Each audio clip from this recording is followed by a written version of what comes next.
Então, vocês podem desmutar quando vocês quiserem, fazer perguntas, escrever no chat. O Caio está aqui, a gente faz parte do mesmo time, eu, Caio, a Lê, tá? Então, a gente vai interagir com vocês, tirar dúvidas, então fiquem à vontade. Quem aqui conhece o Gympass? Vocês conhecem? Não consigo ver o rosto de ninguém, mas, ó, o Igor falou sim. Ah, que legal, Bia, quem que é seu irmão? Beatriz Vinícius Abreu, ou não? É ele mesmo. Meu irmão falou super bem com você. Olha só, ele tá espalhando a minha palavra por outros lugares aí. Pelo sobrenome eu imaginei. Pô, legal que você tá aqui. Bia, seu irmão arrasa. É muito engraçado, deixa o nosso dia a dia muito mais divertido. E ele entrou por um evento desses também. Quando a gente apresentou, ele participou pra caramba. Foi o primeiro a falar, que nem você já, Bia. Então, já vemos algo em comum aí. Olha só. Ele é meio palhacitos aí com vocês também? Depois de um tempo, ele ficou mais solto, viu? Ele é, Bia, ele é bastante, mas ele alegra bastante os nossos dias aqui. Que bom que você está aqui com a gente. Uhum. E o que vocês sabem do Gympass? Alguém aqui já usou? Eu usava também ano passado. Que ano passado eu estava fazendo cursinho para tentar entrar para a USP. Aí eu ia para academia todo dia. Que também meu irmão me colocou no plano de familiar, né? Aí tinha aquele descontinho maroto. Me ajudou bastante a conseguir fazer atividade física regularmente, que tinha uma academia bem na frente também. Ah, legal, legal. A Bia já deu alguns spoilers, mas a Bia já sabe mais do que a maioria, né? Porque tem um informante aqui dentro. Mas hoje, gente, a gente vai conduzir o bate-papo da seguinte maneira, tá? Eu e o Caio, a gente vai explicar um pouquinho do Gympass, nossa história, como que a gente nasceu, o que a gente é. Depois o Ale vai explicar um pouquinho mais do dia a dia de tech, o que a gente faz, como a gente é dividido. E depois o Ale, novamente, nosso rei do código, vai falar com vocês um pouquinho mais sobre linguagem funcional, explicar as diferenças e a gente vai respondendo as perguntas. Beleza? Bom, gente, o Gympass, como a Bia já deu um spoiler, somos uma plataforma digital que conecta pessoas, empresas e academias, né? Com o foco de combater o sedentarismo, fazer a vida das pessoas mais leves e mais saudáveis. Bom, a Lê já deu um spoiler, então, Ale, vai lá, vamos para o próximo slide. Eu fui trocar de janela e acabou passando. Não, legal. Bom, antes da gente explicar como que a gente nasceu e por que a gente nasceu, quem aqui consegue chutar é um chute no escuro, mas a porcentagem de pessoas sedentárias no Brasil? Gente, pode meter o louco, tá? Ó, legal. Isso aí, a galera que chutou tá bem perto, é em torno de 90%, se não me engano, né, Caio? É isso, eu ia falar que, para dar um parâmetro para vocês, a Organização Mundial da Saúde considera uma pessoa sedentária a pessoa que não faz 150 minutos de atividade física na semana, tá? Então, aí, para vocês terem mais ou menos uma base e entender o que a gente considera o quê, tá? 150 minutos, cara? Isso aí. Putz, então Quem aqui é sedentário, então? Já tá fazendo conta. Olha isso, vamos mudar, gente. O Gympass veio aqui para mudar isso, né? Então, o Gympass, nós somos uma startup brasileira e a gente nasceu em 2012. A ideia surgiu lá atrás, quando o nosso cofundador e CEO atual, o nome dele é César, ele sempre está muito ativo no LinkedIn, postando fotos se exercitando, foi fazer MBA fora, nos Estados Unidos, em Harvard, e começou a perceber que ele estava gastando um dinheiro e um tempo se matriculando em estudos e academias diferentes. E ele pensou, cara, se eu tenho essa dor, imagino que outras pessoas possam ter essa dor também, né? Foi então que ele largou o MBA, voltou para o Brasil, em 2012 a gente nasceu. E antigamente o nosso modelo era totalmente diferente do modelo que a gente é hoje, do modelo que a Bia usa, por exemplo. Antes a gente era um cartãozinho, tipo um bilhete único, uma identidade visual bem crossfit, né, Caio, vermelho e preto. Você, Thiago, Ricardo, Bia, colocavam créditos e usavam nos estudos, academias que vocês queriam, tá? Então era só comprar o cartãozinho, colocar crédito, ir para um estúdio e se exercitar. Porém, depois de um ano e pouquinho, a gente acabou virando o que a gente é hoje, um benefício corporativo para empresas. O que é isso? a empresa, a gente fecha um contrato com a empresa e você, funcionário da empresa, a Bia, funcionária da empresa, tem acesso ao Gympass como um benefício corporativo, tá? E foi dessa maneira, gente, que a gente cresceu assim, 4 vezes da noite para o dia. A gente começou com 30 pessoas de tech, hoje a gente tem quase 300, tá? Estamos em 12 países, viramos uma empresa unicórnio, temos três polos de tecnologia. Polo principal é em São Paulo, aqui, 200 pessoas de tech em São Paulo, temos um polo de machine learning em Nova York, e temos um polo de tech em Lisboa também. O nosso CTO fica em Lisboa, a nossa rede de produto fica em Lisboa. Deu para entender um pouquinho? Legal. Ale, vamos para o próximo slide? Então, o que a gente é efetivamente, né? Somos uma solução digital que foca em pessoas, empresas e academias, né? Então, na pandemia, a gente se reinventou, não sei quanto vocês seguiram a gente, mas a gente mudou a nossa missão, não é só combater o sedentarismo, mas é deixar a vida das pessoas melhores, focando em saúde mental. Ale, vamos para o próximo slide. Exato, então a gente criou um novo Gympass, e agora a nossa missão está muito mais de acordo com a nova realidade, né? Vocês, gente, quem aqui acha não, mas na pandemia não é só focar em exercício físico, né? O que vocês estão fazendo para ficarem felizes e com a cabeça em ordem nessa pandemia? Pode falar chorar, gente, chorar é bom, eu também choro. Legal, Thaís, eu sou a louca das plantas. Tô vendo que a Beatriz falou que tá fazendo yoga, eu também comecei a fazer yoga na pandemia. E teve alguém lá em cima, Nath, que falou uma das frases que é mais falada aqui dentro, né, do Gympass, que passa o dia inteiro sentado, acho que foi o Igor. Cara, tem uma coisa que o pessoal fala que é o sitting is the new smoking, né? A quantidade de tempo que a gente passa sentado na frente de um computador é um negócio realmente super preocupante, e por isso o combate ao sedentarismo da parte do Gympass, né? Isso, legal. Gostei dos gamers aí. Eu adoro Call of Duty, adoro Among Us. E o Gympass, a gente percebeu essa dor, né? Acho que para a gente ficar bem, não é só focar em saúde física, por isso que a gente lançou uma nova solução que foca também em saúde física e mental, tá? Então, hoje, no nosso aplicativo, você, Bia, por exemplo, consegue entrar e não só agendar aulas, né? De estúdios de yoga, mas você também consegue focar em saúde mental. A gente lançou o Gympass Wellness, que foca muito mais nessa área de saúde física e bem-estar. Agora, a galera consegue fazer acompanhamento com psicólogo, o que é muito legal. Eu já usei uma vez, adorei. Você pode fazer acompanhamento com wellness coach. Tem mais de 300 aplicativos que focam em saúde mental, né? Tem um que te ajuda a parar de fumar, enfim. E esse é o nosso foco. E agora, a gente também consegue fazer aulas online dentro de casa. Por exemplo, eu agora faço aula online de yoga de um estúdio em Floripa. Como está tudo online, por que não testar outros estúdios, né? E a gente também consegue fazer aula online individual com personal trainer, o que é muito legal. A gente começou com 30 personal trainers cadastrados na plataforma, hoje a gente tem mais de 3 mil, se não me engano. Então, o Gympass também está ajudando os pequenos empreendedores, né, a terem uma renda nessa pandemia.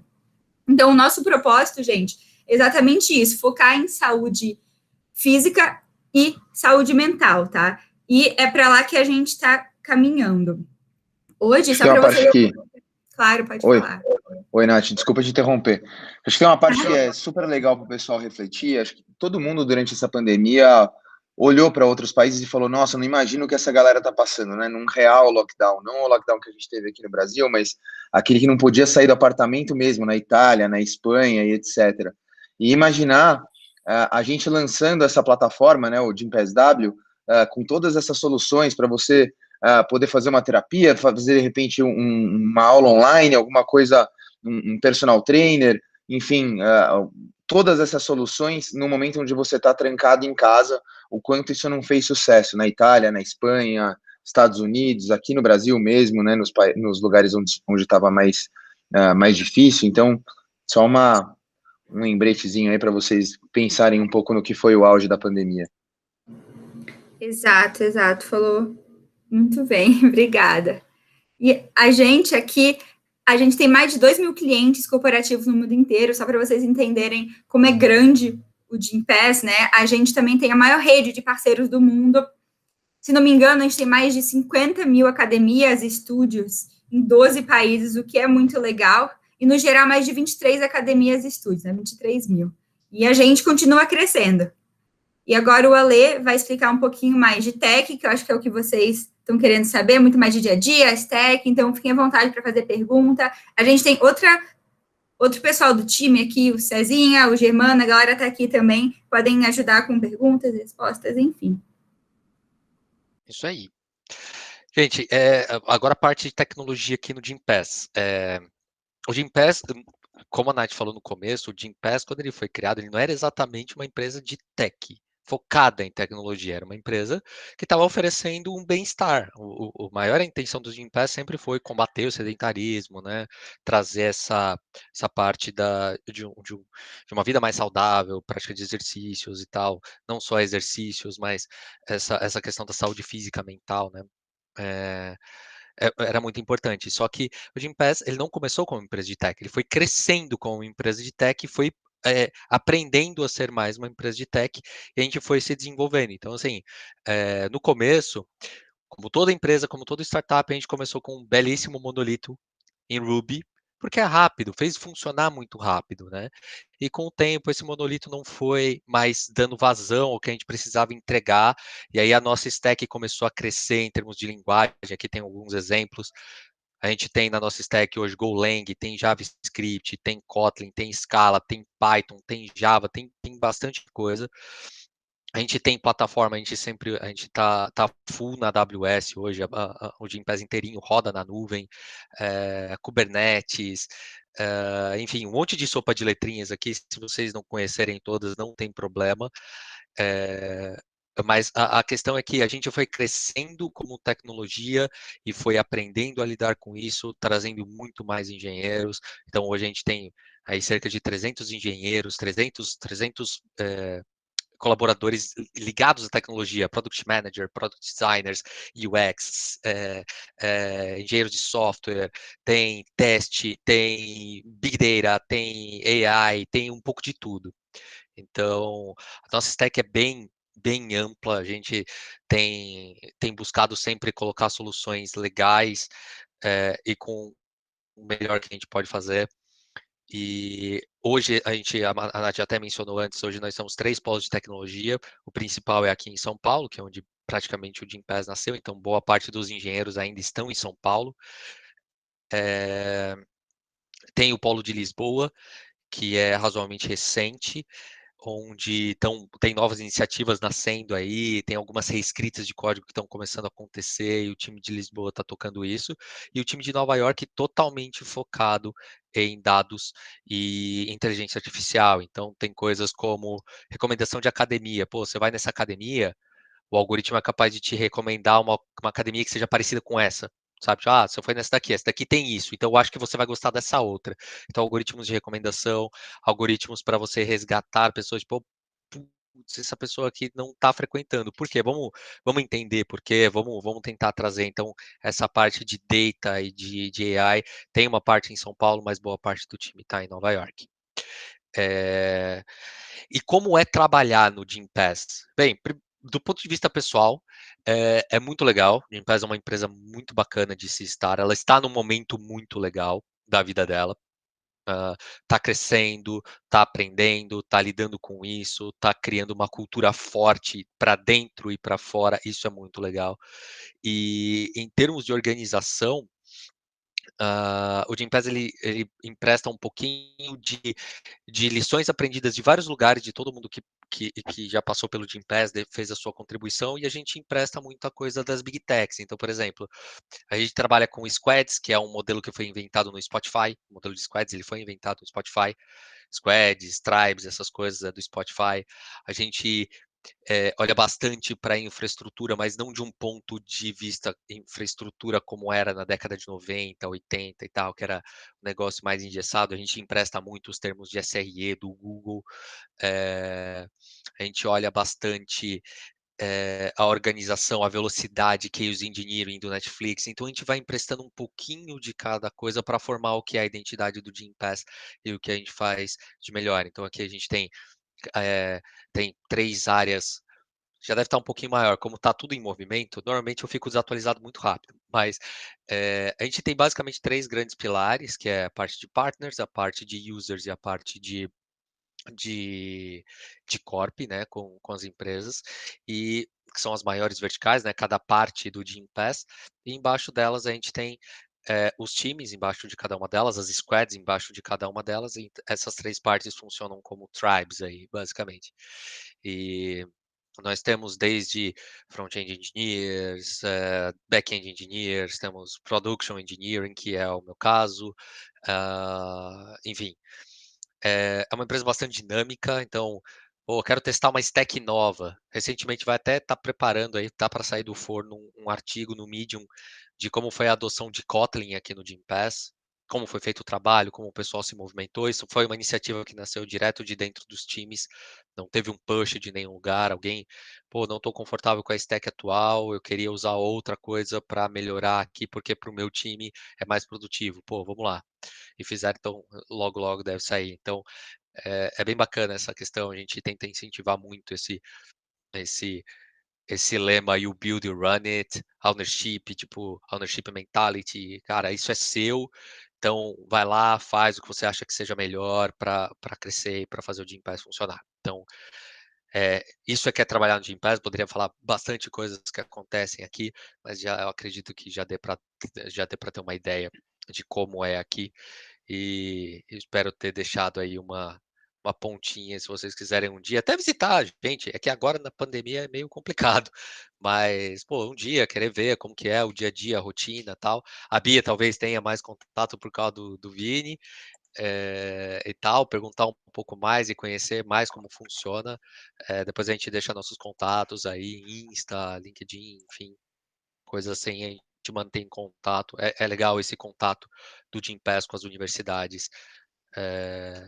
É, é bacana pra gente, é bacana pra galera. Todo mundo sabe o que é começar uma carreira, estar na faculdade e você pensar depois, putz, para onde eu vou depois? O que eu vou ter que fazer depois? Então, seria muito legal manter o contato aí.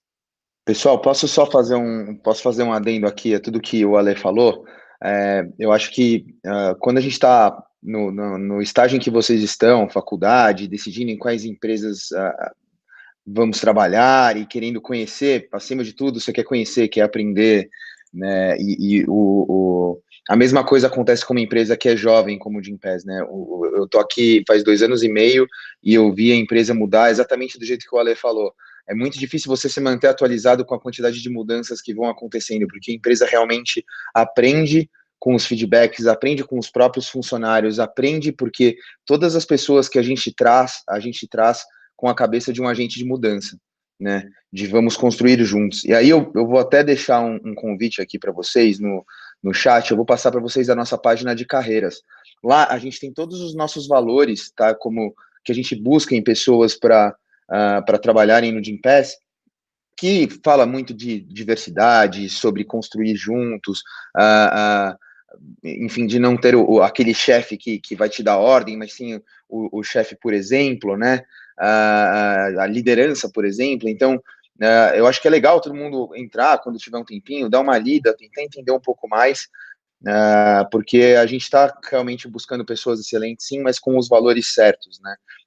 E eu acho que hoje em dia a gente, principalmente em tecnologia, a gente tem essa vantagem de poder escolher para qual empresa a gente vai, né? Tem vaga em tudo que é lugar, tecnologia é o futuro. Então, eu realmente recomendo para vocês entrarem aí e darem essa atençãozinha, tá bom? E só para a gente conhecer melhor vocês, quem aqui tem uma ideia do que quer fazer quando se formar? Ou quem aqui não tem a mínima ideia? O que é totalmente normal, tá? Olha a cara do Ale, o Ale simpatiza com isso também. Eu simpatizo, super simpatizo. Aqui, como eu tô com 2 monitores, eu tô olhando aqui para ver as respostas. Ninguém, gente, ninguém sabe. Cadê a Bia? A Bia é super ativa. Bia, você consegue dar um pitaco aqui? A engenharia, bem. Eu tô ainda mais ou menos. Fala aí. Na verdade, eu ainda tô descobrindo, assim, que eu comecei a estagiar esse ano. Na verdade, foi meio precoce, porque eu tô no primeiro ano da USP ainda. É que eu fiz 2 anos em outra faculdade no interior, aí eu dei uma surtada, aí eu falei, ai não, eu preciso voltar para São Paulo. Aí deu certo de entrar para cá, aí eu tentei estágio. Aí eu trabalho numa empresa de educação médica, aí por enquanto eles estão me movimentando entre vários projetos, aí eu tô conseguindo pegar de tudo um pouco, assim. Aí eu ainda não sei muito bem onde eu quero focar. Eu fiz um pouco de coisa no back-end, fiz um pouco no front-end, e eu não sei ainda do que eu gosto mais. Eu gosto bastante de tudo que eu fiz, por enquanto, assim. Legal. Isso Ah, que bom que dá até gostou. Acho que pra já é um gente. ótimo passo. E dá até pra gente, às vezes quando a gente faz essa pergunta, pô, eu tenho que gostar de alguma coisa? Não exatamente, tá, gente? Vocês podem ser generalistas também, por exemplo, você conhece bem front-end, back-end, infraestrutura e você navega um pouco mais. Só por grande curiosidade, esse foi o meu direcionamento de carreira. Eu sou um cara mais generalista, eu não sou super especialista em tudo que eu faço, tá? Eu tenho algumas especialidades, mas eu decidi ser mais generalista. Então, para quem está em dúvida, não sou não, é mentira da Nath. Eu sou mais generalista. Para quem está em dúvida, é legal fazer o que a Bia está fazendo, experimentar um pouco de tudo. Às vezes você acha aquilo que você mais gosta. Então, por exemplo, já conheci gente que adorava trabalhar com dados e na primeira vez que trabalhou, falou, putz, é isso que eu quero para o resto da minha carreira. E acaba se especializando e vai. Então é legal. O legal da área de tecnologia que ela mudou muito nos últimos anos, nos últimos 20 anos, vai. Vocês terem, daqui a pouco vai ter o meu about ali para a gente começar a talk. Eu estou no mercado de TI já faz 14 anos, 14 para 15 anos, tá? Eu não sou tão velho quanto eu aparento, mas eu tenho 14 ou 15 anos de carreira, quase 15 anos de carreira. E nesses 15 anos mudou muito a área de TI. Antigamente era front-end e back. Antes não existia front-end e back-end, tá? Existia aplicação para desktop. VB, Delphi, essas coisas, Pascal, C, enfim, GTK, enfim. E aí depois apareceu multi-tiers applications, que aí você já falava, pô, meu banco de dados está lá e minha aplicação está aqui, então eu vou conectar. Depois apareceu aplicações web, só que sem você falar muito em front-end, aplicação JSP, essas coisas, Ruby, Rails, enfim. Isso meados de 2000 e alguma coisa, né? E à medida que essas áreas foram evoluindo com o tempo, foram aparecendo as áreas. Front-end, UX, back-end, infraestrutura, data, AI e daí por diante. Então, uma coisa que vocês podem ter certeza, a área de TI muda e cada vez que ela muda, novas áreas aparecem. Então, vocês podem se encaixar. É normal estar em dúvida agora, mas aprendam. O mais legal é se vocês gostam de TI, tem bastante espaço e tem bastante coisa para fazer. É o que eu posso dizer, tipo, como mentoring de carreira aí, que eu posso dizer para vocês, compartilhar um pouco do que foi minha carreira até hoje. Isso sem dúvida. O importante é gostar da área. E eu já conheci muita gente que entrou na área de TI porque esperava grana e depois de um tempo se frustrou forte com a área, muito forte, e saiu fora. Muito forte. É muito frustrante também. TI é muito frustrante em alguns aspectos. Por exemplo, o Germania acabou de comentar aqui. A gente só tomou, a gente está tentando fazer umas migração de cluster aqui, só tomou. Então, é muito. Tem umas partes que são frustrantes, mas é muito legal. Então, para quem está em dúvida aí, tem bastante coisa. Então, de novo, renovo o convite aí. Se vocês quiserem conhecer o Gympass, tem um pouco de tudo aqui. E é isso. Agora, galera, bora para talk. A talk chama Functional Programming, a Gentle Introduction with Scala. Por que a Gentle Introduction? De uns tempos para cá, o Functional Programming ganhou muito hype aí, né? Não é tanto tempo assim, de uns 5 anos para cá. É pouco tempo, vai. Pode falar aí de quando o Spark apareceu, que é de uns 8 anos, 7, 8 anos para cá, Functional Programming começou a ganhar mais, mais atenção, assim. Mas por incrível que pareça, é um paradigma super velho. Ele data de 1950, 1940. O paradigma em si. Então, é legal que ele tenha voltado. Ele resolve alguns problemas, como eu mencionei, a tecnologia mudou muito nos últimos 15 anos. E essa mudança, graças a essa mudança, algumas coisas fazem sentido hoje em dia com Functional Programming. Não significa que Functional Programming resolve todos os seus problemas, mas tem alguns problemas que Functional Programming cai muito bem.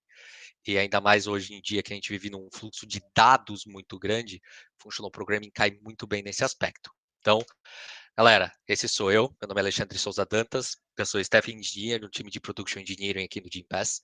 Essas foram as últimas 3 empresas que eu passei. Eu passei pela 99, passei pela Yandé, é uma startup de inteligência de varejo, e hoje eu estou no Gympass faz 1 ano e 4 meses, eu acho. Eu perdi as contas na quarentena, mas eu acho que é 1 ano e 4 meses que eu estou no Gympass e está sendo muito legal aqui.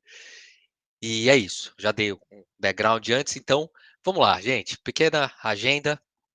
Então, falar um pouquinho algumas buzzwords que vocês vão ouvir em vários lugares, pessoas diferentes falando de Functional Programming. Eu não estou falando que eu tenho todas as verdades sobre Functional Programming. Eu vou apresentar para vocês mais Functional Programming do ponto de vista de utilizador, tá? Não do ponto de vista teórico. Eu nem tenho roupa para ir na festa de gente que é teórica de Functional Programming. Cara, eu nem tenho roupa para ir numa festa com o John Hughes, com Philip Wadler, com essa galera, com o cara que criou o Haskell, eu esqueci o nome dele, ele trabalha na Microsoft, enfim, eu nem tenho. Mas então eu vou apresentar para vocês mais do ponto de vista de quem utiliza. Eu utilizo programação funcional há 3 anos profissionalmente, então já doeu alguns pontos. Eu vou tentar trazer para vocês como não doer tanto. Para mim, doeu alguns pontos, eu quero tentar trazer aqui para não doer tanto para vocês. Então, alguns conceitos mais básicos, algumas estruturas que a gente usa para fazer programas funcionais e modelagem, que é a parte mais importante de qualquer programa, independente se ele é funcional, se ele é OP, se ele é não estruturado, enfim, independente de que você faça, modelagem é super importante. Então, vamos lá. Primeiro disclaimer. Queria começar aqui com um disclaimer. Sou guitarrista nas horas vagas também. Bem lembrado, Bi. Disclaimer. Galera, eu vou fazer uma pergunta aqui. Quem aqui já programa ou já programou em alguma linguagem? Qualquer linguagem, tá? Independente de qual seja. Ou melhor, quem nunca programou? Aí fica mais fácil. Se eu não tiver nenhuma resposta, boa, Nath com Lua.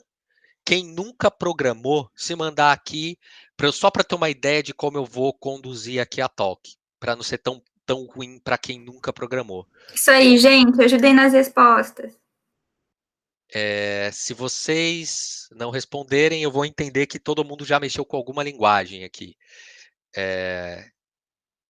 Posso admitir isso aí, galera? Posso seguir em frente? Vou seguir aqui. Gente, todos vocês já tiveram contato com linguagem de programação, é isso? Então se sentem relativamente confortáveis? Pode seguir. Beleza. Então, tranquilo. Olha Manda só. bala, Lê. Então, uma coisa que toda linguagem de programação tem, ele pode ser escondido, mas toda linguagem tem um sistema de tipos, type systems. Não confundam type systems com programação funcional. O sistema de tipos ajuda na programação funcional muito, mas type system é uma coisa e programação funcional é outra. Type system está muito ligado à linguagem. Existem modelos de type systems diferentes e as linguagens vão emprestando conceitos de type systems diferentes para formar o que ela tem. Então, quando você vê uma linguagem tipo assim, quer dizer que linguagem funcional só é tipada?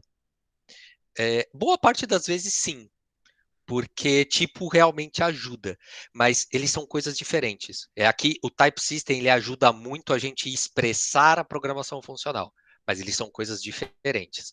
Tanto que existem linguagens funcionais que o sistema de tipos é super simples. Lisp, por exemplo. Lisp basicamente tudo é lista. Qualquer dialeto de Lisp, tudo é lista. Lisp, Clojure, que hoje em dia está mais na moda, Nubank usa pra caramba Clojure. Compraram, inclusive, a criadora do Clojure, a Cognitect. E os Lisp basicamente é lista. Tudo é lista. Tudo é uma lista, é um listão. O sistema de tipos deles é super simples. super simplificado, enquanto você tem sistemas de tipo linguagens com sistemas de tipo mais rebuscados, como o Haskell, o Idris, enfim. Mas o sistema de tipo ele é mais um auxiliar para como você se expressa. Functional Programming é um paradigma, é como você se expressa, tá? Tanto que esse aqui, existem dois slides muito importantes nessa talk, esse é um deles. O outro é, em alguns momentos eu vou falar, quando for o slide. Porque, inclusive, foi de uma das perguntas que veio no e-mail. Então, disclaimer número 1, queria só colocar esse cara aqui para vocês já ficarem tranquilos e não se preocuparem, por exemplo, que normalmente aparece, eu posso fazer programação funcional em JavaScript, o sistema de tipo de JavaScript é ruim, então eu não posso fazer funcional. Esquece isso, você pode fazer programação funcional em JavaScript, não tem problema. O sistema de tipo vai te ajudar? Não, não vai. Então você vai ter que se disciplinar muito mais. Mas você pode fazer functional programming em basicamente qualquer linguagem, tá? Tem algumas exceções, mas basicamente qualquer uma. Então, vamos lá. Um pouquinho de buzzwords. Muita gente, quando apresenta programação funcional, começa falando assim, programação funcional não tem side effects. Muitas vezes a gente nem sabe o que é side effect. Você não atribui variáveis, você só atribui uma vez, você não muda o valor delas. Você não tem controle de fluxo, é sempre tudo sequencial ou recursivo, ou alguma coisa assim. Normalmente, esses argumentos são muito ruins, tá? Na prática, se você é funcionário de uma empresa e você chegar para o seu gerente e falar o seguinte, vamos adotar escala, porque escala não tem assignments, não tem side effects, não tem flow control, o seu gerente vai virar para você e falar assim, e como isso vira dinheiro para mim? Não vira. Então, o que programação funcional não é, na verdade? Programação funcional não é nada disso. Programação funcional são 3 conceitos muito simples, tá? Imutabilidade, transparência referencial e pureza. Esses 3 conceitos são muito simples. Você pode aplicar eles em praticamente qualquer linguagem e eles destravam problemas que são muito interessantes. Então, vou começar com imutabilidade. E só um recall aqui, que eu esqueci de falar. Por que uma Gentle Introduction with Scala? Scala é uma linguagem de programação funcional e orientada a objeto, ela tem um mix dos dois. E os códigos que estão de exemplo aqui na talk são em Scala. Eu não dou foco na linguagem, tá? Eu não vou dar foco na linguagem, eu vou mostrar como que a gente faz as coisas funcionais em escala. E a ideia não é dar tanto foco para a linguagem para que vocês sejam capazes de portar o conceito daqui para qualquer outro lugar. Para as linguagens que você mais gosta, seja Python, JavaScript, enfim, não interessa. Mas se vocês gostarem de escala, depois eu posso indicar alguns bons recursos para isso. E, inclusive, aqui no Gympass a gente usa Scala em alguns bons microserviços aqui. Então, é isso. Então, imutabilidade. O que basicamente é imutabilidade? Eu tenho aqui uma classe qualquer, uma case class, em Scala. Case class é uma classe específica, é uma estrutura de dados específica que comporta outros componentes. Então, você pode pensar numa case class como uma tupla de N elementos, como só um conjunto de um monte de elementos, né? Aqui, nesse caso, eu tenho uma case class chamada point, que tem 2 elementos, um x e um y. E aí eu criei ali o meu ponto, no exemplo ali, coloquei point, p, e gerei um ponto 1, 2, né? Com as coordenadas 1, 2. Eu nunca mais mudo esse ponto. Se eu quiser mudar o valor, por exemplo, eu quero mudar o valor do x para que o x seja 2. Na verdade, eu vou fazer cópias da minha estrutura. Eu não vou alterar a anterior, eu vou copiar a anterior, alterando o valor dela. Aí você fala, putz, peraí, a gente está falando de computadores têm memória, se eu ficar copiando um monte de coisa desnecessariamente, eu vou encher a memória. Sim, vai. Aí é onde a linguagem te ajuda. Porque, normalmente, quando eu faço essa cópia, a anterior já é descartada. Então, eu não gero lixos de memória por muito tempo. Então, é onde aqui a linguagem pode te dar umas ajudas. E, por que copiar? Por que não simplesmente mudar o existente? Imutabilidade é um conceito muito interessante quando a gente pensa em paralelização e concorrência de programas. Antigamente, a gente tinha... vocês vão me ouvir muito falando antigamente, porque a minha referência é razoavelmente velha. Mas tudo bem. Mas esse antigamente que eu estou falando, nem eu era nascido ainda. Quando você pegar a década de 70, década de 80, a computação era super cara. Computador era caro, storage era caro, processador era caro, memória era caro, tudo era caro. Então os programas eram otimizados para usar a menor quantidade possível de memória, quantidade menor possível de storage e usar o processador o melhor possível. Esse era o paradigma. E você rodava tudo numa máquina. Quem podia falar que tinha duas máquinas na mesma empresa, dois mainframes? Só empresas gigantescas, bancos e tal. Então não se falava em concorrência, não se falava em paralelismo, não se falava em multithreaded, não se falava em multicores. A gente estava no começo da computação praticamente. O processador era de 200 MHz, 100 MHz, 133 MHz. Eu peguei essa época ainda. 133, eu tive um computador de 133 MHz. 200, minto. O meu primeiro foi de 200. Então a gente nem falava em paralelismo, cara. Thread era muito ruim, você tinha pouco suporte. À medida que a gente foi evoluindo tecnologicamente, a gente começou a ver que o hardware tinha um limite físico. E a gente precisava começar, se a gente quisesse processar mais, a gente precisava paralelizar, a gente precisava oferecer maior concorrência, a gente precisava rodar muita thread, a gente precisava distribuir para muitas máquinas, né?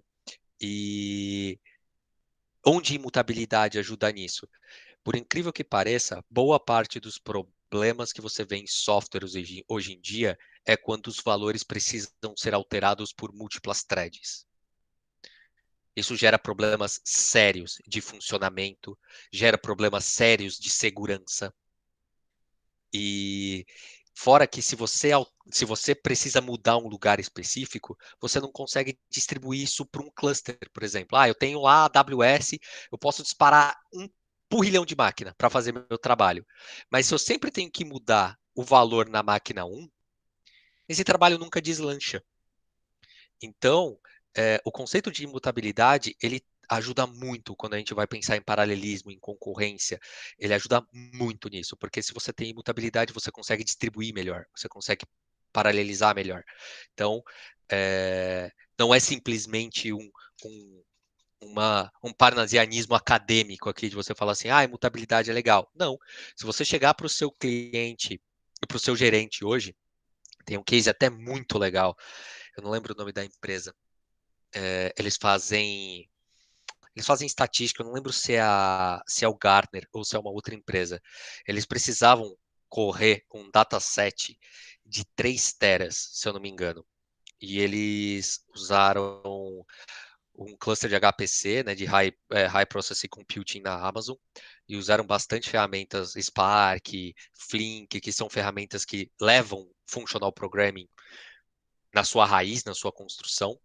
Esses caras foram capazes de comer o dataset em 7 horas.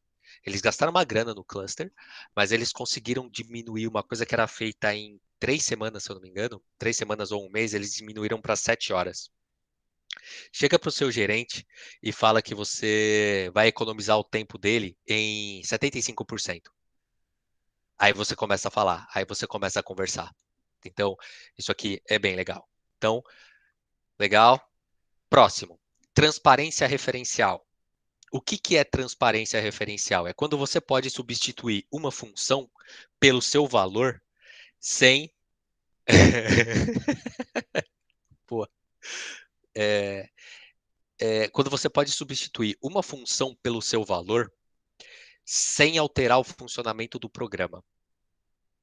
Isso é um conceito muito interessante. Por quê?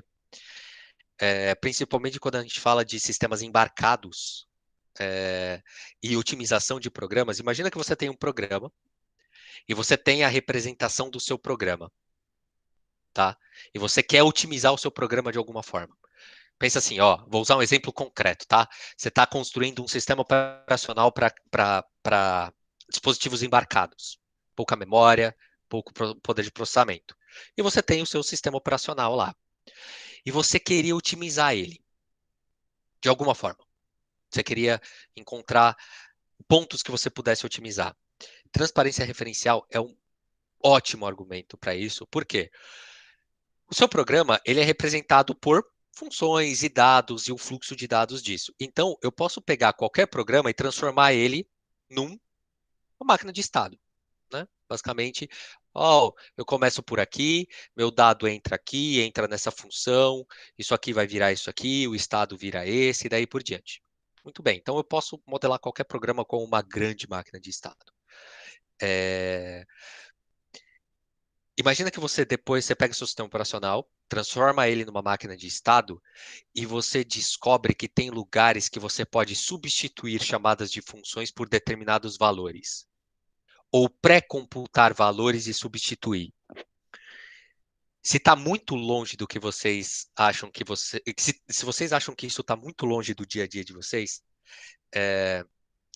não sei se vocês viram há uns 4 anos atrás, 3 anos atrás, uma falha muito séria da Intel, que chamava Meltdown nos processadores da Intel, que fazia com que programas pudessem ler dados de outros programas e a falha estava no hardware.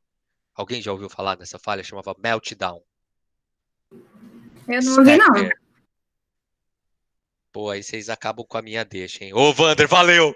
Boa, valeu, Não, a Igor! galera boa ouviu, gente. Esse pessoal é antenado. Boa! Pô, valeu, galera. Muito bom. Ó, só para vocês terem uma ideia, o Spectre e o Meltdown, por que que eles aconteciam? Por causa dessas otimizações. O processador da Intel, ele ia executando as instruções, né? Você tem o programa, você tem a execução das instruções, e em um determinado momento, ele falava o seguinte: essa parte do código aqui, ela pode ser executada paralelamente, e depois eu pego o valor e substituo no programa. E é isso aí. Já acharam vários erros. Quase todos são baseados no mesmo problema, branching. Porque ele identificava que o programa ele podia ser executado e depois ele podia substituir pelo valor. Isso é a aplicação de transparência referencial na prática. No caso da Intel, deu errado, porque eles não faziam os flushes de alguns buffers, enfim, tem alguns detalhes técnicos aqui da falha. Mas só para vocês terem uma ideia, esse conceito, a gente pode portar facilmente esse conceito de transparência referencial para a arquitetura de microprocessador. Os caras fizeram isso na Intel. Esse trecho aqui eu posso computar antes, e se eu precisar, ele já vai estar pré-computado, eu substituo aqui e está tudo certo. O termo é esse, tá? Então, basicamente, você computa, você substitui uma função pelo seu valor sem alterar o funcionamento do programa. Então, esse é um conceito muito, muito bacana e que você pode usar para otimizar desde hardware, desde software, um monte de coisa. Então, é um conceito muito interessante. E, por último, pureza.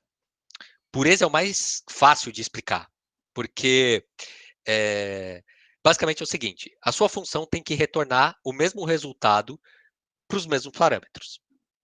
Ponto. Pureza é só isso.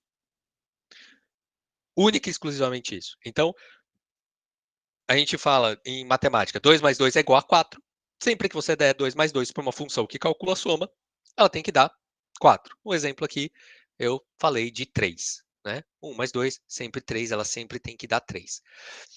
E agora aqui é o grande clímax, gente.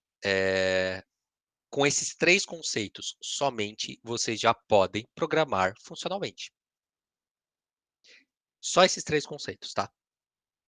Por quê? A partir de agora, quando vocês forem fazer uma função em Python, por exemplo, vocês podem falar o seguinte: pô, eu quero que minha função seja pura. Legal. Pô, eu quero que a minha função seja, ela tenha, que o meu programa tenha essa característica de transparência referencial e de imutabilidade. Eu não vou reatribuir no meu JavaScript a mesma variável várias vezes. Com esses 3 conceitos, vocês já podem fazer muito de Functional Programming. Por isso que Functional Programming é um paradigma. Não é uma estrutura, não é um sistema de tipo, nem nada assim. É como você se expressa. E aqui eu vou dar esse é o único que eu coloquei um contra-exemplo de pureza. E aqui eu vou fazer uma pequena trivia aqui com vocês.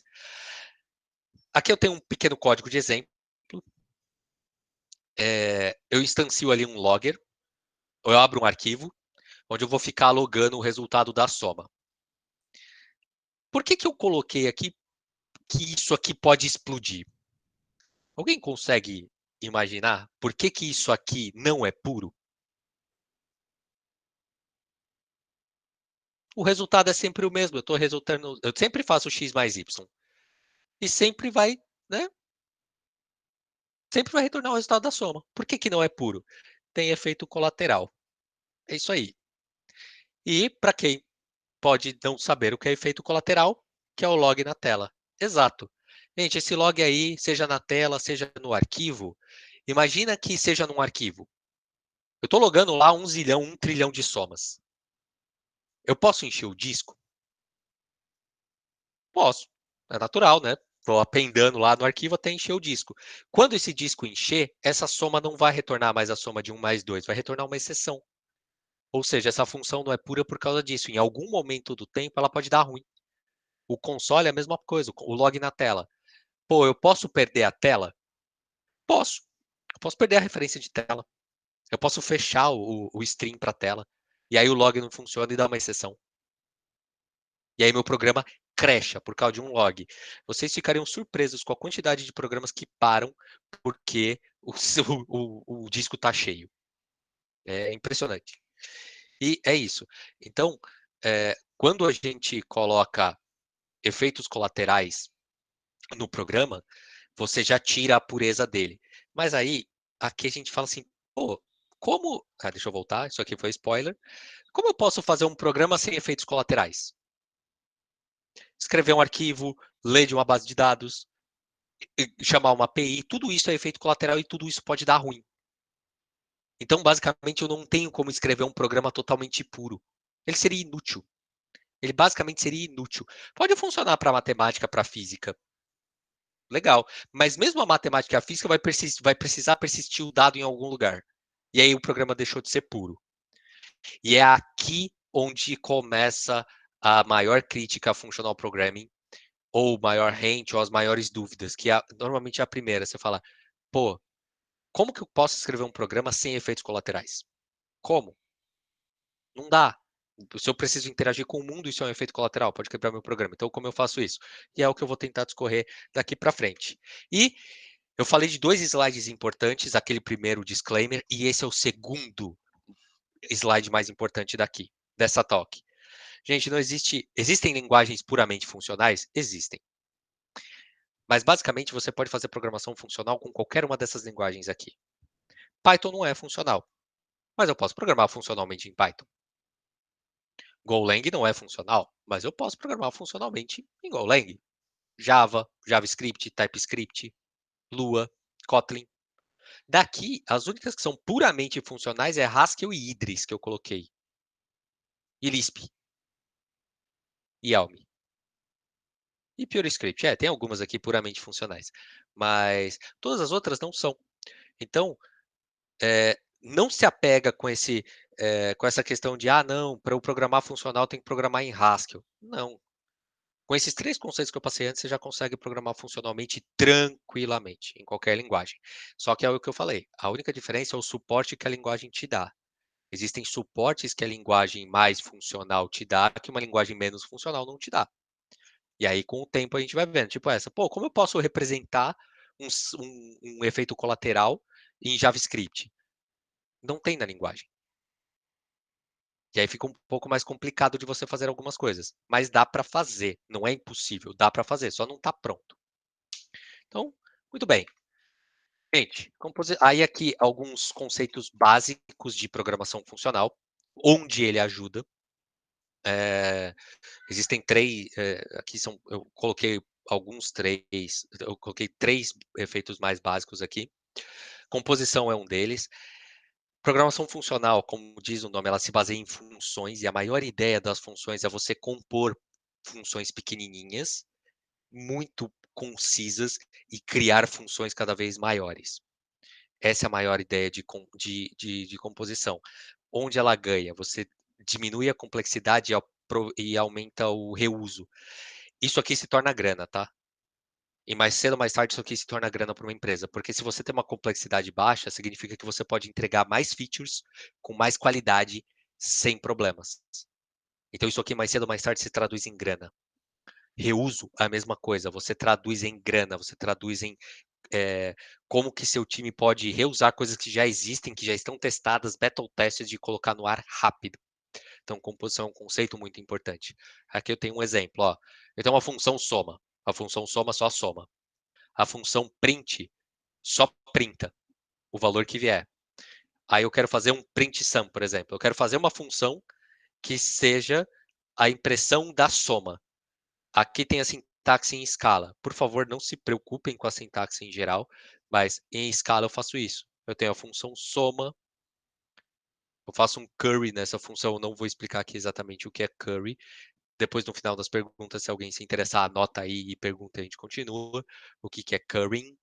Não é o tempero, mas aqui eu faço um curry e depois eu componho a função com o print. Então, basicamente, eu tenho uma função que é composta de outras duas, que quando eu chamar o print sum, ele vai somar e printar na tela a soma.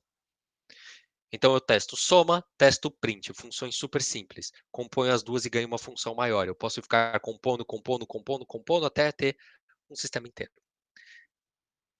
Curry é bom. Você gosta de curry, né, Nath? Eu não sou muito Adoro, chegado. gente. Fica a dica, ótimo presente, tudo com curry. Eu trabalhei numa empresa de indianos. A empresa era indiana. Então a galera adorava curry. Ia nos restaurantes, era bem hard. Eu não sou muito fã de pimenta, então, boa. Outro conceito muito legal que vocês vão ver em linguagens que promovam programação funcional e mesmo algumas que não promovem suportam isso. Golang é um exemplo, tá? Golang não é uma linguagem funcional, mas ela tem muito suporte para tudo isso que eu estou falando, tá? De composição e tal. Higher Order Functions é o seguinte, basicamente, funções que recebem funções. Funções, quando eu coloco funções, são first class citizens, é como, as funções são como qualquer outro valor. Como um int, como uma string, como um double, as funções também são valores. E uma high order function é uma função que pode receber outras funções. Qual que é a graça aqui? Você aumenta a modularidade, você aumenta o teste, a capacidade de testar e diminui o acoplamento. Por quê? Aí aqui um exemplo. Olha só, no exemplo anterior eu tinha falado da soma. Aí imagina assim, implementa, clássico, toda faculdade faz isso. Gente, implementa uma calculadora, clássico. Primeira coisa que a gente faz, a gente implementa a função soma, a função subtração, a função divisão, a função multiplicação e daí por diante. Clássico, uma função para cada operação. Pois se eu pudesse fazer com que a operação fosse uma função só e eu trocasse o operador? High order functions to the rescue. Olha só, eu tenho uma função chamada OP, que ela recebe 2 operadores, né? Eu recebo 2 operandos, na verdade, e eu recebo o operador. Eu não sei qual operador que é esse, mas eu posso implementar a soma como OP, como é o caso aqui. Eu poderia implementar a subtração ainda com OP, só trocando o sinal de mais pelo sinal de menos. Eu posso fazer a implementação de multiplicação só trocando o operador. Então, basicamente, eu tenho uma função só que faz a mesma coisa e a outra eu troco só o operador. Só troco o operador. Aqui eu posso passar qualquer coisa para essa função OP. Então, eu diminuí o acoplamento de funções. Eu diminuí a explosão de funções que podem aparecer. Não, com uma função, o operador, eu represento as operações mais básicas matemáticas aqui. Então, eu deixo o meu código mais conciso, mais limpo, mais testável. E tudo que eu estou falando aqui se traduz em grana mais cedo ou mais tarde para o seu time. Por quê? Se seu código a testabilidade dele é ruim, você vai gastar mais tempo testando. Então você não consegue entregar feature. Isso custa. A sua performance pode ser ferida por isso. Tipo, eu gastei muito tempo testando, entreguei feature, então minha performance fica lá embaixo. Então, galera, isso aqui não é um parnasianismo acadêmico, tá? Isso aqui em algum momento vira grana. O legal é saber quando transformar isso em grana. Então, muito bom. E por último, Lazy Evaluation, esse é o último grande conceito que eu queria deixar para vocês.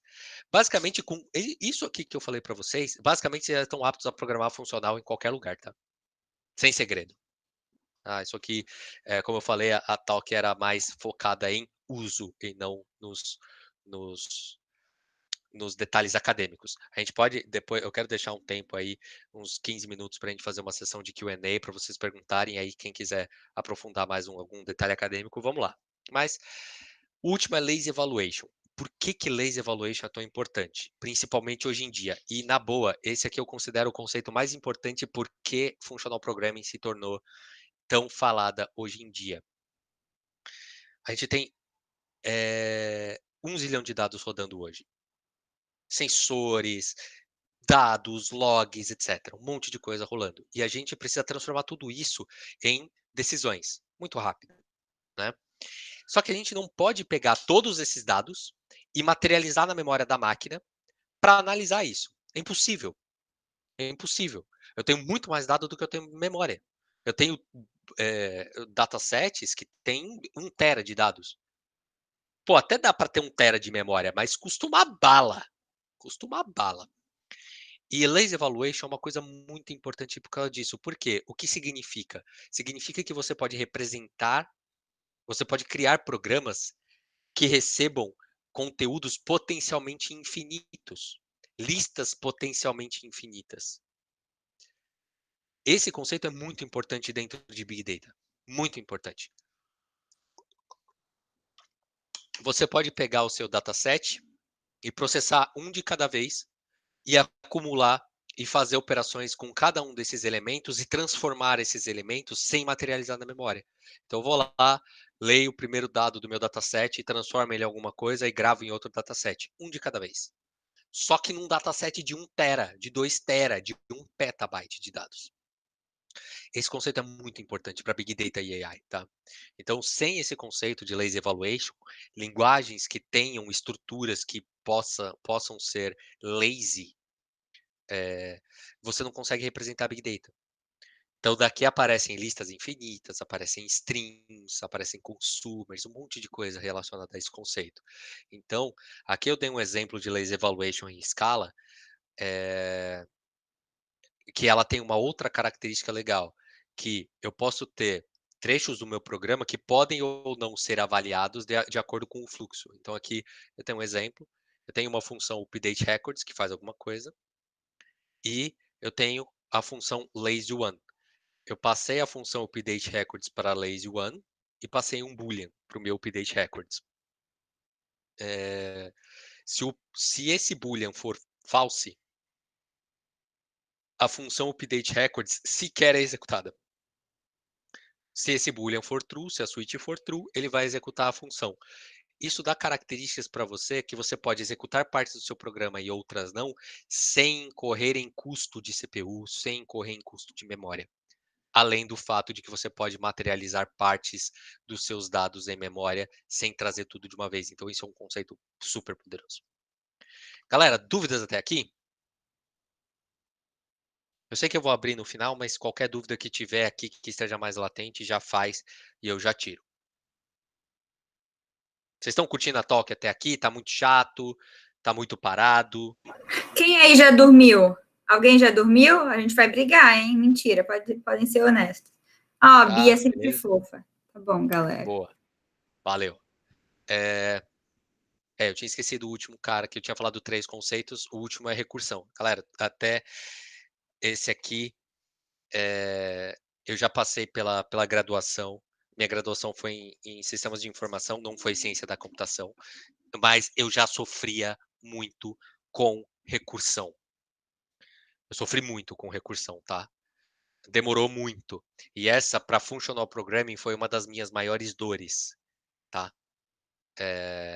Então, o conselho que eu dou para vocês é tentem ficar o máximo confortáveis possíveis com recursão, porque alguns programas funcionais você só pode representar com recursão. Fora que recursão, ela te habilita a fazer uma coisa, tail recursion, exatamente. Ela te habilita a criar programas que podem processar listas infinitas sem explodir a memória, tá? É uma característica específica de recursão, um subset de recursão que é tail recursion. Ela tem uma estrutura específica, e daqui a pouco eu vou mostrar um exemplo. de tail recursion. Você pode virtualmente processar qualquer programa infinito sem estourar a memória. Por que eu falo virtualmente? Porque tem outros detalhes relacionados à execução de um programa que pode fazer ele estourar, ao invés de rodar até o infinito, por mais que ele seja tail recursive. Mas virtualmente você pode. Então, aqui tem um exemplo clássico Fibonacci, tá? Classicaço Fibonacci, para representar ele. E aqui eu tenho uma representação dele de forma recursiva. Uma coisa legal de escala, eu posso declarar uma função dentro da outra. Então eu posso manter a minha assinatura Fibonacci, mas eu posso declarar outras funções por baixo para encapsular melhor a minha solução. Então, isso aqui tem no Scala. Então, olha só. Aqui esse programa serve para pegar os X primeiros números de Fibonacci. Esse programa funciona, tá? Depois eu vou compartilhar a talk com vocês, os slides, se vocês quiserem rodar isso aqui no Scast, que é um playground online de Scala, isso aqui funciona, tá? Eu tenho aqui, ele faz para pegar os X primeiros números de Fibonacci. Eu roubei aqui, tem uma parte que eu roubo, porque quando os dois primeiros números de Fibonacci é sempre 1, então aqui eu roubei, eu coloquei a condição específica aqui. Então, se ele é menor que 0, se eu quero os menos 1 números de Fibonacci, eu não retorno none. Se são os dois primeiros, eu retorno 1. Ó que top! Roubei muito aqui. Mas fica legal essa roubada. E depois, caso seja maior que 2, eu vou entrar no meu loop. E esse loop é tail recursive. Por quê? Ele é a última coisa que ele executa. Na recursão, no loop de recursão, ou ele para ou ele executa ele mesmo. Isso é a característica de tail recursion. Então, esse programa ele pode ser convertido num while. Tá? Essa é a característica maior de tail recursion. Um algoritmo recursivo que tem a característica de tail recursion, ele pode ser convertido facilmente num while. Então vocês podem ver isso. Se o meu programa for tail recursive, eu posso converter ele num while facilmente. E por baixo dos panos é o que o Scala acaba fazendo, ele converte isso aqui num while, por isso que ele não estoura a stack. E boa. Aí esse programa aqui eu consigo representar de forma imutável. Vocês podem perceber que em nenhum momento eu estou reatribuindo novas variáveis. Na verdade, eu não tenho variável nenhuma nesse programa inteiro. Não tenho nenhuma variável. Zero. Legal, né? Fica bonitinho. Eu gosto. A Bia mandou um que chique. Fica bonitinho, cara, sem variável. Eu gosto pra caramba. Você não fica se preocupando com um monte de variável. Não, cara, rodou e vai. Tem. Ele tem a otimização, Igor, só com a anotação. Exato. Você tem que marcar ele lá. Ele até faz sozinho, tá? Você não precisa da anotação. Ele consegue otimizar por conta. Ele consegue encontrar, ele otimiza. A anotação, ela serve de um lembrete para o compilador te avisar se esse algoritmo não é tail recursion. Sou super fã de Scala, eu gosto da linguagem. Mas essa anotação, ela serve para dar erro de compilação se o seu algoritmo não é tail recursion. Não é tail recursive. Então é legal, porque se você não coloca a anotação, ele pode ou não otimizar. Se você coloca a anotação, ele obriga a ser. Então, isso é uma característica legal. Respondi aí, Igor? Boa. Legal. Então, é isso. Gente, e com essas 7 coisas que eu falei, os 3 primeiros conceitos e essas 4 coisas que eu falei depois, esses 4 pequenos conceitos, a gente basicamente termina a parte de functional programming. E agora a gente vai falar das estruturas e começam as palavras assustadoras que todo mundo já ouviu, mas eu vou falar delas com calma, que eu sofri pra caramba com functional programming, tanto que isso aqui vai ser super rápido. Vocês nem vão sentir aí a dor de ouvir algumas das palavras aí, monoide, functor e monads. Todo mundo já ouviu falar em monads e tem medo das monads. E eu sofri pra caramba no começo porque eu não conseguia entender elas bem. Eu fui para a parte matemática da coisa, estudei um pouco de teoria das categorias para ver se me ajudava, e no final das contas eu vi que não me ajudou a programar melhor. Então, eu estou tentando trazer essa visão para vocês agora. Primeira coisa, tudo isso, essas 3 coisas, no frigir dos ovos, quando a gente está programando de verdade, você pode ver todas elas como se fosse uma estrutura de dados, como uma lista, como uma fila, como qualquer outra coisa, tá? Não é muito diferente. Quando você está programando, uma mônade não é diferente de uma lista. Um monoide não é diferente de uma lista, nem nada assim, tá? Pense neles como estruturas. Essas coisas, elas são altamente abstratas, elas têm uma coisa específica, mas essa coisa específica, ela ajuda a você resolver vários problemas diferentes. E ela tem raízes matemáticas. Não precisa saber delas para programar. As raízes matemáticas, ela tem raiz na teoria das categorias. Monoides, functors e mônades vêm especificamente da teoria das categorias. Depois, se vocês quiserem trocar um pouco mais de ideia, eu posso passar alguns conteúdos disso, mas não precisa saber teoria das categorias para programar, tá? Essa foi a minha maior dor no começo. E muito programador funcional fica fazendo o terrorismo de, não, precisa saber teoria das categorias para programar funcional e tal. O gatekeeping, tá? Não precisa. Não precisa mesmo. Então, vamos lá. Começar com monoide. Monoide, ele é uma estrutura X, aí daqui a pouco eu vou dar alguns exemplos, que tem uma operação binária associativa. O que significa uma operação binária? Em primeiro lugar, que recebe 2 elementos, dois operandos. E essa operação tem que ser associativa. Na matemática lá, né? Lá, se você mudar a ordem dos parênteses, o resultado tem que ser o mesmo, tá? Essa é a ideia. Ela tem que ser associativa. O mesmo tipo que entra é o mesmo tipo que sai. Então, chama de fechado, né? Ele tem closure. E ele tem que ter um elemento para representar o zero. Isso é um monoide. Muito bem. Exemplos de monoides. A soma nos números inteiros é um monoide. A operação soma, eu recebo 2 elementos. Eu tenho um zero, que é o zero. Ele forma um monoide. Outro exemplo, a multiplicação nos números naturais. O elemento neutro, ou zero, é o 1 e a operação é a multiplicação. Aí vocês falam assim, pô, você só deu exemplo de matemática, falou que tinha, né?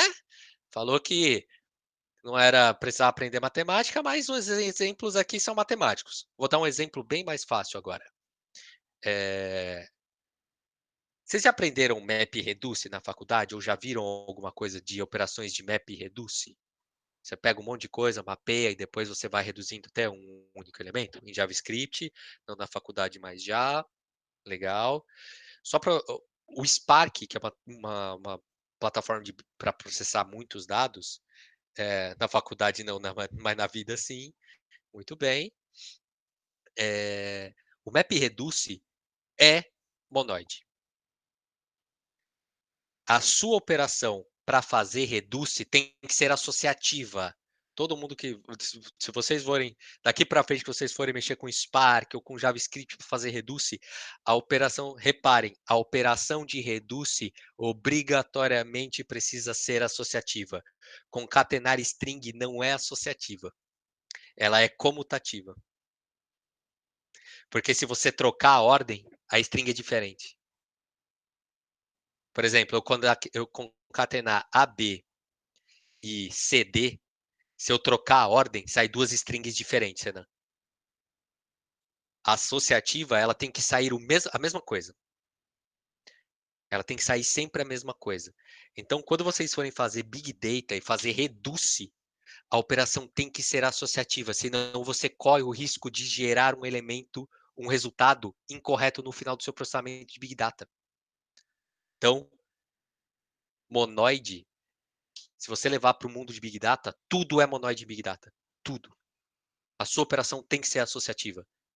E normalmente você precisa ter um zero. Você precisa ter um objeto que você vai combinar que ele não produz nada. Tipo, esse cara mais o objeto que eu tenho é igual ao objeto que chega. Em Big Data isso é muito comum. Então, Esse conceito de monoide, ele é muito forte em Big Data, muito forte. Eu estou pegando um monte de dado, mastigando e transformando em alguma coisa. Quer ver um exemplo muito legal de monoide que eu vi uma vez? Concatenar imagens. Pensa o seguinte, pensa em imagem mesmo. Imagens diferentes, e eu quero compor uma imagem só. Pensa essas imagens com X, Y e Z. E a operação associativa é combinar todas essas imagens com base no Z, você vai deixar no X e no Y, você vai acertando onde essa imagem tem que aparecer no canvas. Isso é um monoide. Duas imagens, as imagens têm X, Y e Z, e eu vou organizar elas. Qual é o elemento zero? O canvas vazio. Da hora, né? Esse exemplo é muito bacana. Esse exemplo é prático, tá? Ele é de um amigo meu que trabalhou na Zoom, a empresa Zoom, que faz comparação de produtos. Aqueles produtos que aparecem no Zoom, eles são compostos na página na hora. Promoção, essas coisas. E daí apareceu esse monoide. Próximo. Functor. Functor é super simples, tá?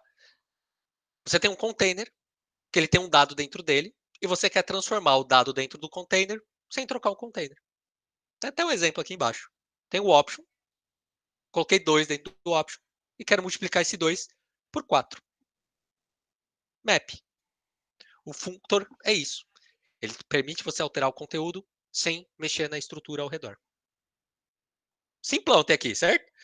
Para quem já tinha ouvido falar de monoide e functor e estava com medo, eu espero que tenha já dado uma sossegada aqui. E por último, o mais assustador de todos, monad.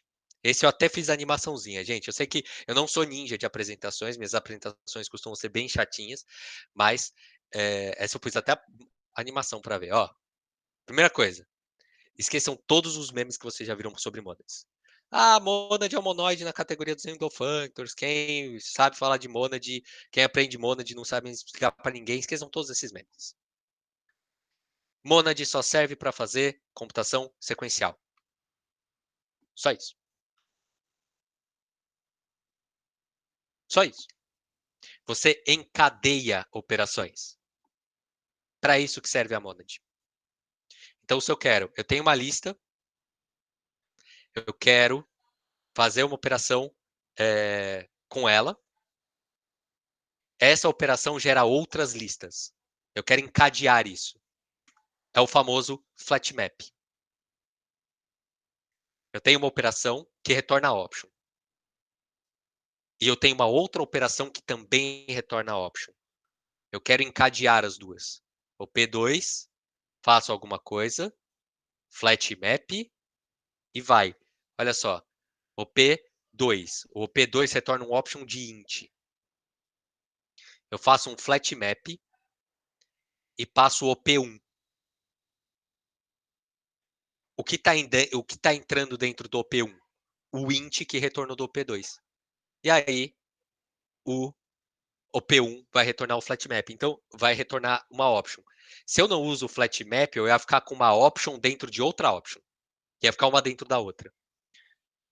É tipo um pipe, exato. É tipo um pipe. Pode pensar o flat map como uma espécie de pipe. Eu passo para frente e sempre mantenho a mesma estrutura. Essa é a única parte chata da monad. Eu não vou muito mais longe da monad. Tem como resolver. A monad tem problemas, tá?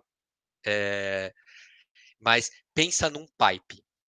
Pipe é uma ótima analogia. E olha só, lembra que eu falei negócio da pureza? Como que eu posso fazer um programa sem desrespeitar a pureza, mas ele tendo side effects? Com dois conceitos, uma monad e lazy evaluation.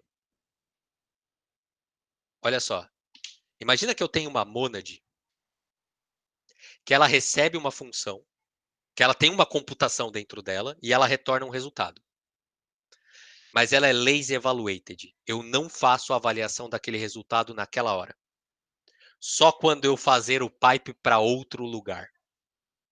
Eu consigo manter meu programa puro assim? O que vocês acham?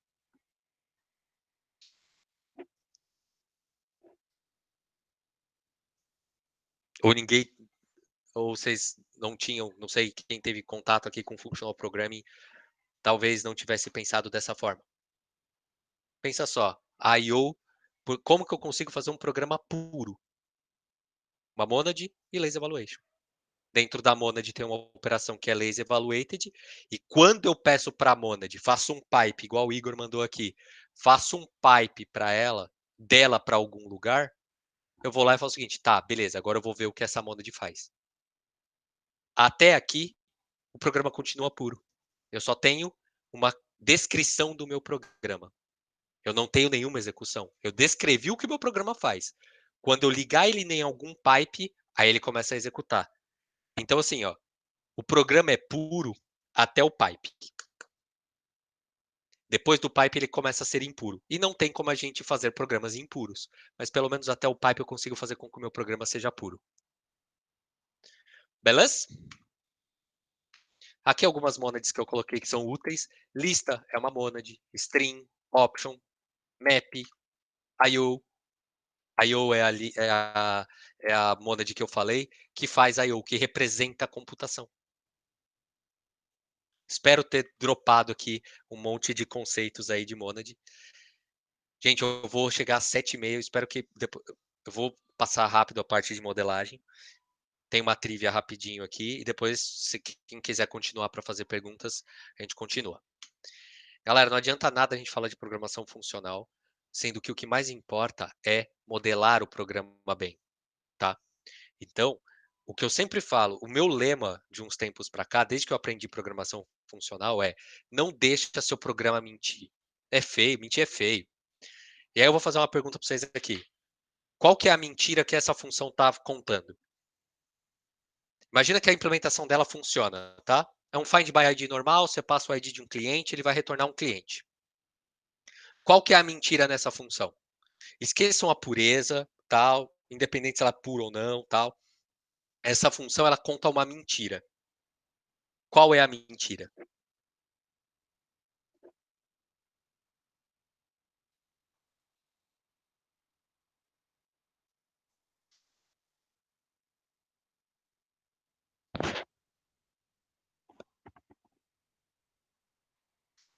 Pode não encontrar o customer. É isso aí. É isso aí. Eu tenho que o ID é um long. Long é um número grande pra caramba. Imagina que você tenha 50 clientes. E o ID que vem ali é o 1000. O que vocês retornam nesse caso, se você não tem o cliente? O famoso null?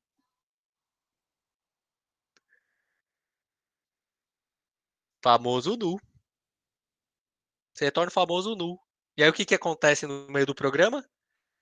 Null pointer exception. Ou você dispara uma exceção lá e quebra o fluxo do programa. E aí você obriga alguém a tratar lá em cima, né? Clássico, né? Customer not found exception. Aí se você não acha o cliente, dispara um customer not found exception e obriga quem está te chamando a se virar com o problema, né? É muito mais fácil se a gente modela o programa para ser mais friendly nisso. Olha só o que eu pus ali, ó. Eu só mudei uma coisa na função. Eu falei que eu posso retornar um customer ou não. Tranquilo. Eu não preciso retornar null. Eu posso falar que eu vou retornar ou não vou retornar alguma coisa. E o option, ele tem dois valores. Ou é o valor mesmo, né, sum alguma coisa, ou ele tem um valor chamado none, para representar a não existência. O que é a parte legal dessa função aqui? Ó, olhando só para as assinaturas, essa primeira assinatura me fala o seguinte, existe um customer para todos os IDs no range de long. Só de olhar para o código. Não vou ver a implementação. Enquanto nessa daqui, pô, legal. Existe uma chance de não encontrar um customer. Qual dos dois você acha que é mais friendly para alguém que está chegando na empresa com o codebase existente? Qual dos dois você acha que é mais friendly para a galera sacar logo de cara? O primeiro ou o segundo?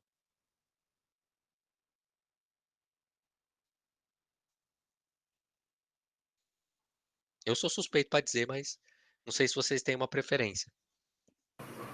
Gente, que não souber é só chutar, primeiro ou segundo. Preferência pessoal aí. Vocês acham, chegar numa empresa e olha aí, pô, sem olhar a implementação, só olhando a assinatura. O segundo. O segundo é mais fácil. Porque você não precisa nem olhar a implementação do Find by ID.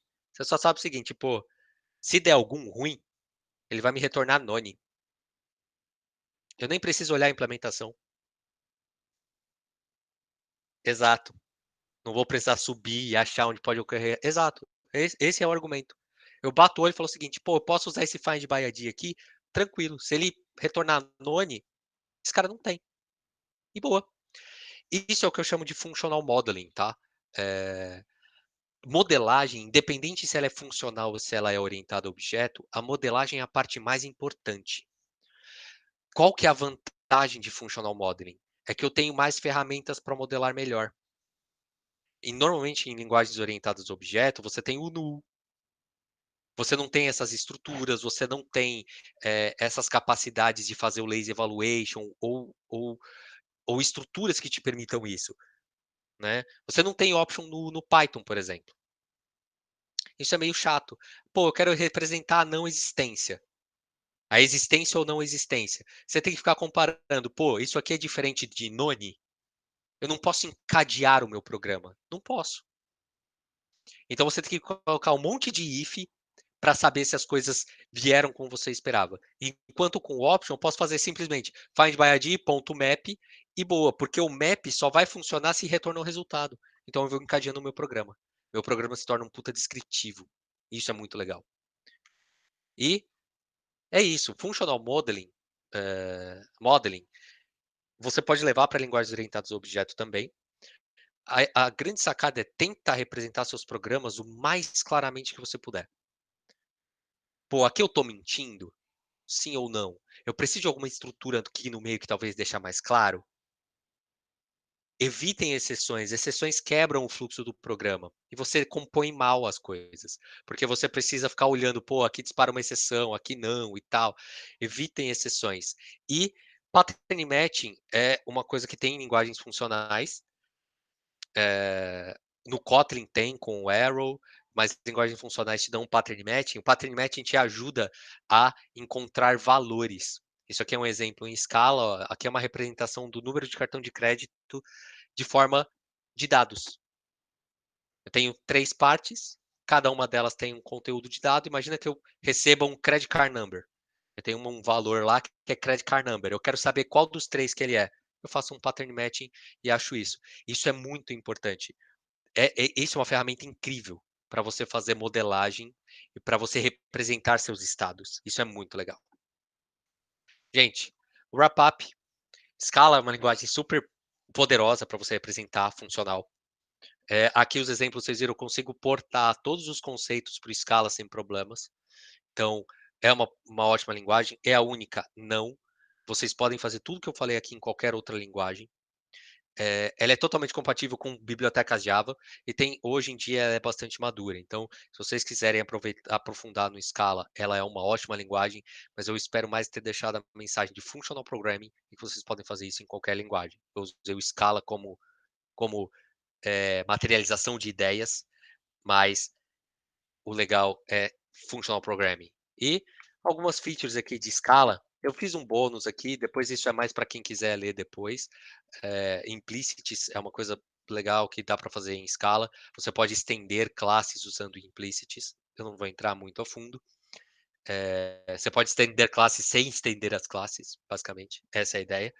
E Companion Objects é uma forma de você organizar seu código para ter constantes de um lado, funções estáticas de um lado e as suas funções do outro. Companion Object é muito legal para organização. Aqui alguns links. Why Functional Programming Matters é um artigo do John Hughes. Tem um livro, Functional Programming em Scala.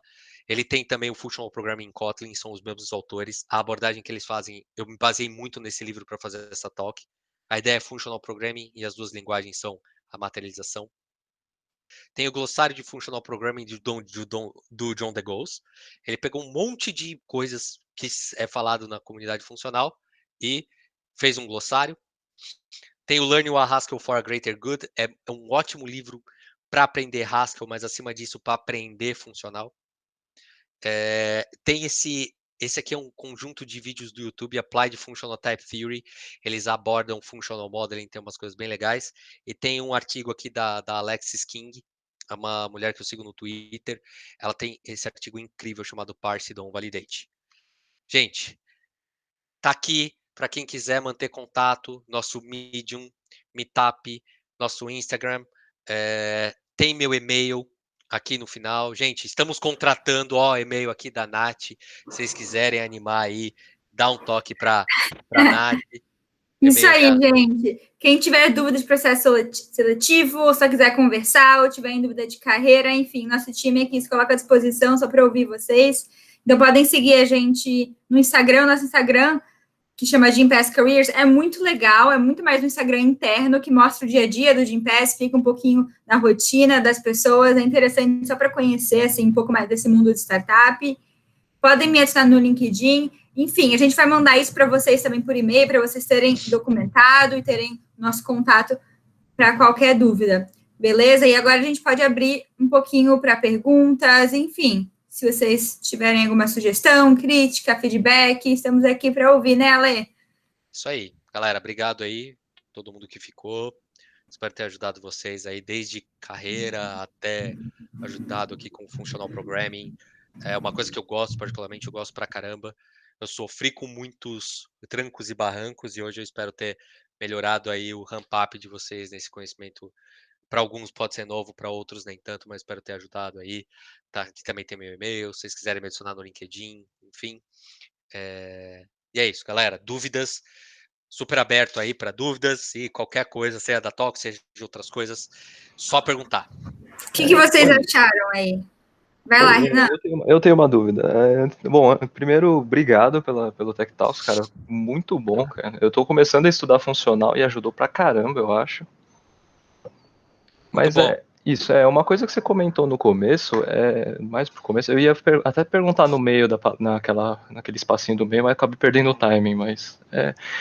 você falou que não tem como fazer um programa 100% funcional. Não tem. No começo. Isso. E aí depois, um pouquinho depois, você falou de algumas linguagens que eram puramente funcionais, mas, tipo, como? Tipo, tá meio conflitante essas duas coisas. Lembra quando eu falei que você vai na parte pura até a representação do programa e a parte impura depois é a execução? Quando eu estava falando de Monad. As linguagens puramente funcionais, elas fazem exatamente isso. É tipo assim, a função principal Elas te avisam onde não é puro? Não, é tipo assim, para a função principal, você retorna I/O sempre. Ever. Você sempre vai retornar um I/O. Então você estrutura seu programa para retornar um I/O. Porque tudo se torna I/O de qualquer forma. Depois alguma coisa você vai printar na tela. Printar na tela é I/O. Escrever no arquivo é I/O. Então ele tem uma função principal. Haskell é assim. Eu vou dar um exemplo do Haskell. A função principal do Haskell é alguma coisa que gera I/O. Beleza? Então tudo vai chegar num ponto que você tenha um I/O, que é o seu programa. Nesse ponto, é como se você pegasse o seu programa, desse para a runtime do Haskell e fala o seguinte: Haskell, esse é meu programa, executa. Sacou? Então, assim, até a parte... Você representa o seu programa de forma pura, porque realmente não tem nenhum side effect. Então, na verdade, você está descrevendo o funcionamento do seu programa. Vou pegar isso, fazer um map para cá, um flat map para cá, um filter para cá e não sei o quê. Então, você está descrevendo o fluxo do seu programa. E com esse fluxo, você entrega para a runtime e fala o seguinte: runtime, agora executa. Então, da runtime para frente, é impuro. Mas até a especificação do seu programa é totalmente puro.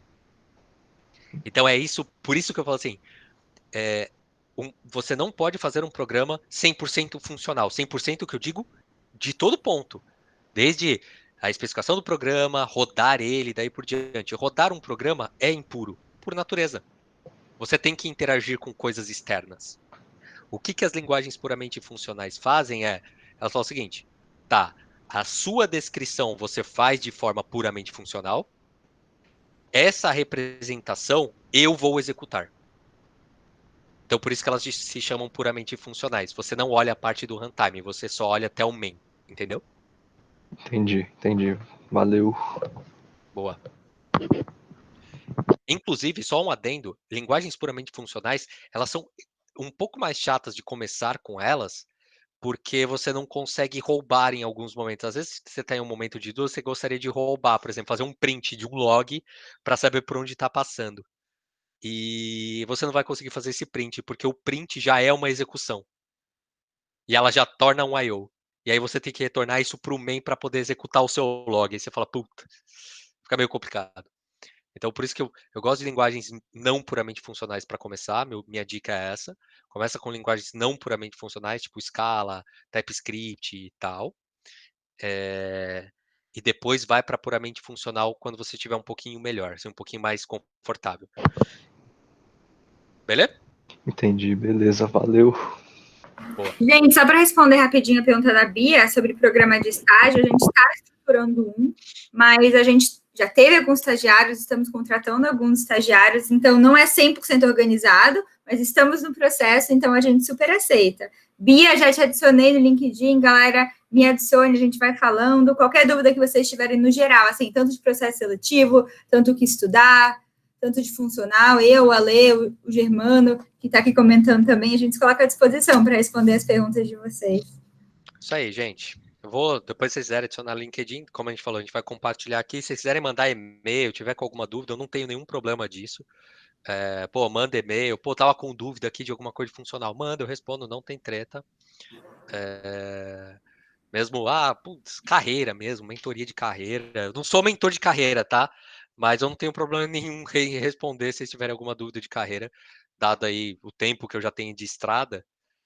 Não tenho nenhum problema em responder, gente. É isso. Espero que tenham curtido mesmo. Fechou, gente? Até amanhã a gente vai mandar esse slide para vocês, tá? Todo mundo que participou, para vocês terem o meu contato e do Alê também, tanto e-mail quanto LinkedIn, tudo isso. Isso aí. Com isso, nos despedimos, gente. É isso? Mais perguntas? Se não tiver, depois pode mandar no e-mail também. Não tem treta. Se não quiser mandar aqui, pode mandar no e-mail. É nóis. Valeu, gente. Alê. Obrigado.